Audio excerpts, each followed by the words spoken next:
Boston-based singer-songwriter Anjimile has just released his debut album, Give or Taker, a deeply personal collection of tracks featuring his reflections on love, addiction, and issues of identity.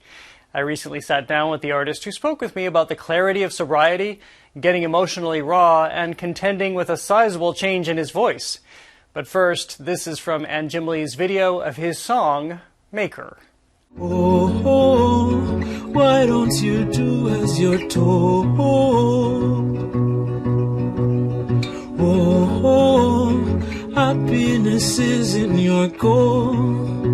I'm not just a boy, I'm a man. I'm not just a man, I'm a god. I'm not just a god, I'm a maker. Anjimile, thank you so much for being with us. Congratulations on the debut album. Thank you. What does it feel like to hear somebody say that to you? What does it feel like to be able to be talking about a debut album? It's surreal. Yeah, this is all very incredibly surreal. Well, how long has this been in the making for you? One would think it, because it is, again, your first album, that this is material that has probably been swirling around you for a long time. Yeah. Let's see. The oldest song was written in 2013. Got a couple from 2015. Couple from last year. So yeah, it's wild to see them all together on this record. Well, it's also very personal material. You're telling your stories in these songs on this album. Tell me about what songwriting is for you. I've read at one point it was a kind of a therapy for you. Is it a catharsis? Is it an outlet? How have you used songwriting throughout your life? Yeah, I think so. I first started writing my own tunes in 2011, and yeah, it was immediately an emotional outlet. And then the older I get and like the more emotional maturity I get, the more emotionally mature my music has become. So, you know, I've gone from like singing about, I don't know, wanting to go on dates to like singing about recovering from alcoholism. And it's kind of a huge leap, but it feels natural just given my experiences over the past like 7-8 years or so in terms of like getting sober and like kind of restarting my life and yeah, just doing all of these things that I never thought I'd get to do. In the night, it's a miracle to be held by you. What today can I make inside of my heart for you? Bold and bright, I could fall asleep in your love. Talking about the alcoholism that you were just referring to, how did songwriting, how did music enter into that, or did you bring it into your life as a way to get through that?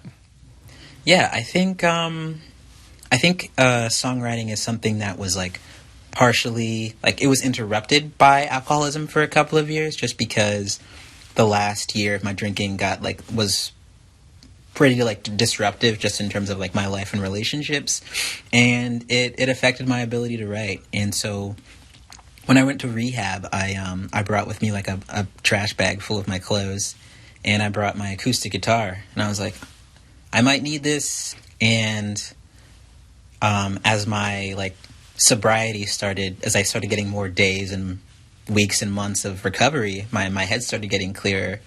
And my emotions, which had been kind of numbing with alcohol, got really acutely intense. And so in addition to like the intensive like literal therapy that I was going to, songwriting was an incredibly therapeutic process for healing and just addressing all those feelings. How long do songs stay with you before you commit them to paper, or whatever your process is?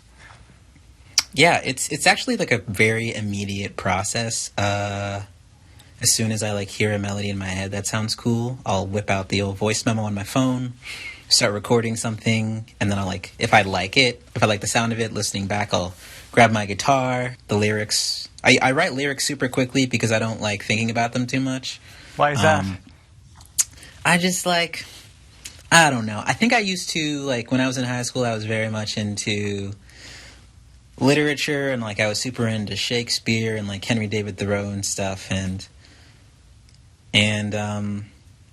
you know, I don't know. Yeah, my earlier songs, I just feel like they had too many words. So so now I just like kind of try to write as few words as possible to get my point across. All desire, all delight, I will give up the fight. All remorse, all regret, I forgive, not forget. I celebrate your celebration. I understand that you underwent hormone therapy at one point and your voice dropped almost an octave. Yeah. It made me wonder a couple things. One, how much you write according to how you sound to yourself, and then, yeah, how that changes things when your voice changes. So my voice dropping an octave was a whole thing. And, you know, I started hormone therapy because I wanted to, like, you know, just feel more in line with my gender. So I'm trans and transmasculine, and, like, I'm super stoked that I've, like, made this choice. But it was also really frightening and surprising. For me, it depends on the person, the effects of testosterone, and how quickly they take effect. And for me, it was like very quickly my voice started getting deeper, and I was like, whoa, whoa, whoa, whoa. I thought this was going to take like a couple months, and I just have so much experience with my voice sounding one way. And when it got deeper, I kind of lost vocal control, and I was like, wow, this is different. The conventional wisdom is to just keep singing and keep practicing, and so that's what I've been doing. And it hasn't really affected my songwriting too much. So you grew up in Dallas, came here to Boston. Yeah. This, of course, is a very legendary music scene. How is the scene now? How has it worked for you? The Boston music scene is fantastic. I can't believe how good it is. There are just so many excellent artists across a variety of music genres, and I feel like there's just a lot of good music, and I didn't know that when I moved here, so it was like a really pleasant surprise. I live in my own home.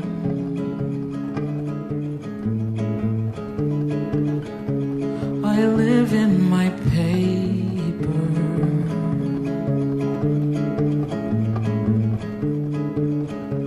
The absence becomes me.